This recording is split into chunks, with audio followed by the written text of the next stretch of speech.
When I met David Landreth, I thought this must be the loudest person on the planet.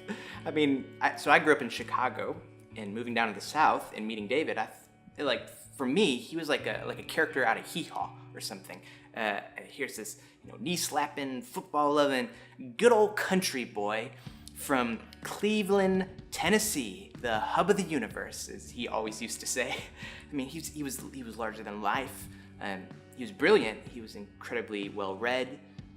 But then when he'd step up to preach, even though he was towering, even though he had this incredible presence, he was just a friend. He was someone who was easy to connect with, to listen to. David, he was so loud, but he used that loudness to make much of who Jesus was. I mean, David loved Jesus, and he wanted other people to fall in love with Jesus. I'd worked with David for probably about 6 years or so when one Friday morning he called our whole team together, and he told us that he had been diagnosed with this really aggressive form of cancer. And I'll never forget that day, because the air just got sucked out of the room. And I think for me, I was like in a place of denial, because after all, this was David. He's our pastor. He's our leader. He's strong. This can't happen to David. It's like this cloud of darkness had just descended over our land. And we all get that, because we've all seen that cloud of darkness in the distance. We've seen it when we turn on the news and we see a country being torn apart by war, families, communities being torn apart. We see the cloud of darkness when the hurricane sweeps in the state next door, or when racism springs up in the town next door, or when tragedy strikes the home next door. We've all seen the cloud of darkness in the distance, and then one day you wake up and it's above you.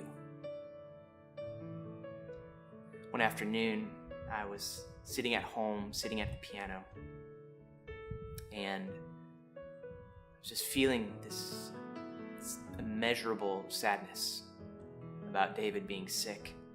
And in the middle of that, my phone was sitting out, and it suddenly lit up, and it had this news notification, and it said, "Breaking news, the Boston Marathon race has just been bombed." That was like the final straw for me. I couldn't handle all this grief going on in the world. And so I closed my eyes, and somewhere in the middle of that silence, God reminded me of something that David had preached about just a few weeks earlier. He said, "We don't grieve like the world grieves. We grieve, but not without hope of a further and a better place beyond." When I opened my eyes, I was suddenly hit with this melody and these words, and so I quickly wrote them down. I wrote, "In the end, love will fill the earth, raising dead to life. In the end, we will see the kingdom come. In the end, all of darkness will be bursting into light, and we will live with you forever in the end." That's the assurance that we have in following Jesus.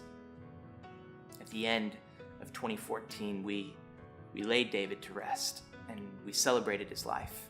And we celebrated that even though a cloud of darkness had come over him, that he kept his eyes focused on the light of Jesus. David knew that even cancer would bow to Jesus.